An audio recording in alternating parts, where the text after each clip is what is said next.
मी doctor Nitin Jaiswal. मी consultant spine surgeon आहे at Rainbow institute of medical science Amravati. Last एका वर्षापासून due to COVID most of the peoples are working from home. त्याच्यामुळे कमरदुखी व मानदुखीचं प्रमाण भरपूर वाढलेलं आहे. माझं आज तुमच्यासमोर येण्याचा उद्देश हाच आहे की ही कमरदुखी किंवा मानदुखी आपण प्रिव्हेंट करू शकतो का, किंवा झाली असेल तर त्याला आपण बरं करू शकतो का. What are the causes of back or neck pain? Most common causes are poor posture, lack of exercise, muscle strain and sprain. Other causes are spondylosis, that is wear and tear of the disc and the joints, sciatica, ज्याला आपण leg pain म्हणतो, किंवा stenosis, ज्याला आपण nerve tightness पण म्हणतो.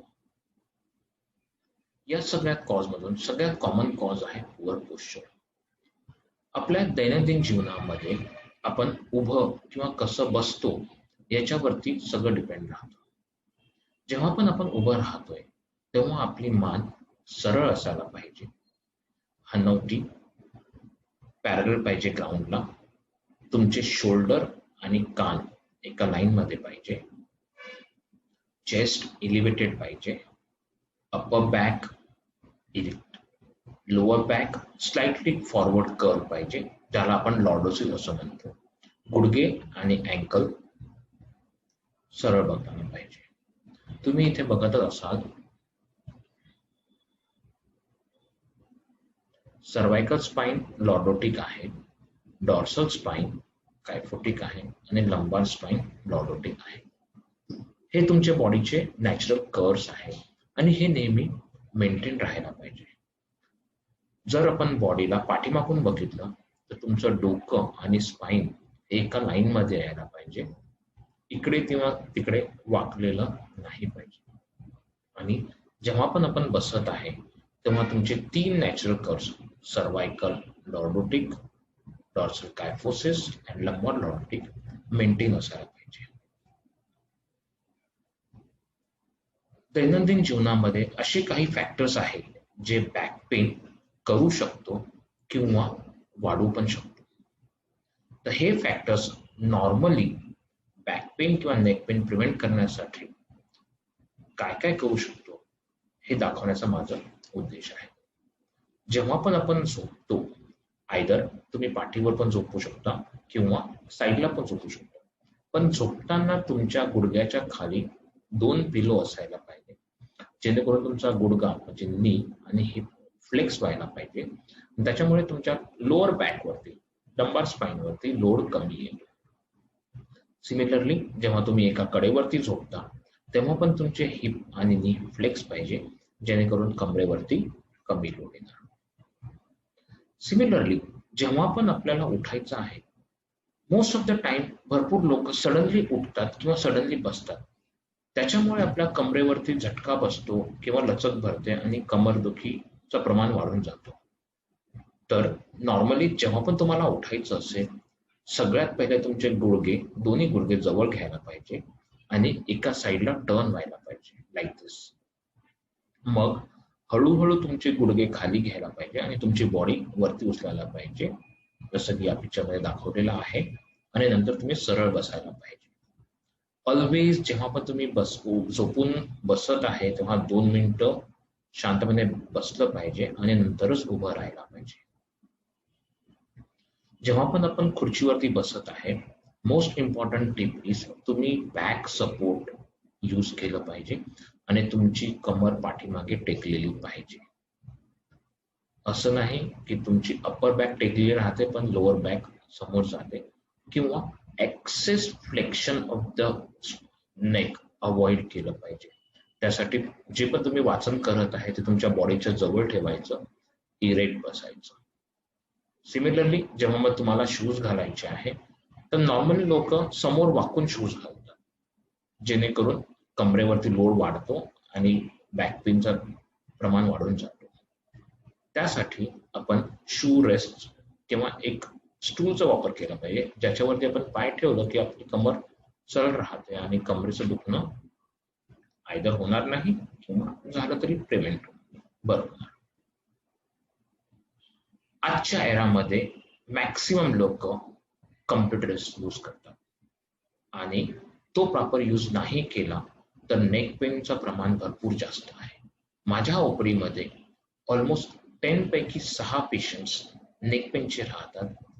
Most of them are IT persons. या एका स्लाइडमध्ये मी हे दाखवण्याचा प्रयत्न केलेला आहे की what are the causes for neck pain. सगळ्यात पहिले इथे लाईट सोर्स व्यवस्थित नाही आहे. दुसरं, मॉनिटरचं डायरेक्शन बरोबर नसल्यामुळे तुमची मान तुम्हाला तिरपी करावं लागत आहे. तुमची बॅक सपोर्टेड नाही आहे, तुमचा हात सपोर्टेड नाही आहे, तुमचा पाय सपोर्टेड नाही आहे आणि रिस्टवरती पण स्ट्रेस येत आहे. All these factors leads to back pain. Normally जेव्हा पण तुम्ही कम्प्युटरवरती काम करत आहे तर तुमच्या कम्प्युटरचा मॉनिटर तुमच्या डोळ्यासमोर असायला पाहिजे. सगळ्यात पहिले तुमच्या कम्प्युटरची हाईट ऍडजस्ट केली पाहिजे जेणेकरून कम्प्युटरचा जो सेंटर राहतो ते तुमच्या डोळ्याच्या 15 डिग्री खाली यायला पाहिजे. आफ्टर मॉनिटर आणि तुमची हाईट ऍडजस्ट केल्यावरती तुम्ही चेअरवरती प्रॉपर बसायला पाहिजे म्हणजे की डोकं तुमचं सरळ, shoulder should be relaxed, Qamar well protected and well supported. पायाखाली एखाद छोटी उशी ठेवली तरी चालेल आणि हात तुमचे कम्फर्टेबली रेस्ट झाले पाहिजे. पायाखाली एखादा फुटरेस्ट ठेवला तर खूपच छान. तर या सगळ्या गोष्टी तुम्हाला पोस्चरल बॅक पेन किंवा नेक पेन होण्यापासून वाचवू शकतात. Special tips for IT people. Normally ते खूप तासनतास बसून एका जागेवरती काम करतात जेणेकरून आपले मसल्स फटीग होऊन पोस्चर्ड बॅक पेन किंवा नेक पेन होण्याचे चान्सेस वाढवून टाकतात. तर always avoid prolong sitting and take a frequent break. This side is also similar, ज्याच्यामध्ये दाखवलेलं आहे की तुम्ही सरळ बसायला पाहिजे आणि आपले तिन्ही natural curve cervical lordotic, dorsal kyphosis आणि लंबर लॉर्डोटिक मेंटेन केलं पाहिजे. जेव्हा पण तुम्ही वाचन कार्य करत आहे तर तुमचं बुक जे आहे ते व्हर्टिकल असायला पाहिजे, न की हॉरिझॉन्टल. हॉरिझॉन्टल बुक असल्यामुळे तुमची पोस्चर आपोआपच समोर वाकणारा होऊन जातो आणि जे बॅक पेन आणि नेक पेन करू शकतो. सिमिलरली जेव्हा पण तुम्हाला खाली वाकून काम करायचं आहे तर डायरेक्ट खाली वाकायचं नाही जेणेकरून तुमच्या कमरेवरती लोड नाही आला पाहिजे. जेव्हा पण तुम्हाला खाली वाकून काम करायचं आहे तुमचे गुडघे आणि हिप फ्लेक्स केले पाहिजे, तुम्ही खाली बसून काम केलं पाहिजे. सिमिलरली जेव्हा पण तुम्हाला काही भारी वस्तू उचलायची आहे ती वस्तू तुमच्या बॉडीच्या जवळ असायला पाहिजे आणि always put a pressure on your knee and hip rather than your back. जसं की या स्लाइडमध्ये मी दाखवलेला आहे, हा माणूस समोर वाकून उचलत आहे आणि सगळा लोड त्याचा बॅकवरती जाणार आणि त्याचे बॅक मसल्स डॅमेज होऊन त्याला बॅक पेन डेफिनेटली होणार. This is one slide which is showing a procedure for lifting a heavy weight. Similarly जेव्हा पण आपल्याला काही वस्तू काढायची आहे तर आपण स्टूलचा वापर केला पाहिजे जेणेकरून आपले हाताच्या जवळ ती वस्तू असायला पाहिजे. दुरून ती वस्तू काढण्याचा प्रयत्न केला तर सगळा लोड किंवा झटका कमरेला बसू शकतो आणि कमरदुखी आणि ते सगळं वाढण्याचे चान्सेस राहतात.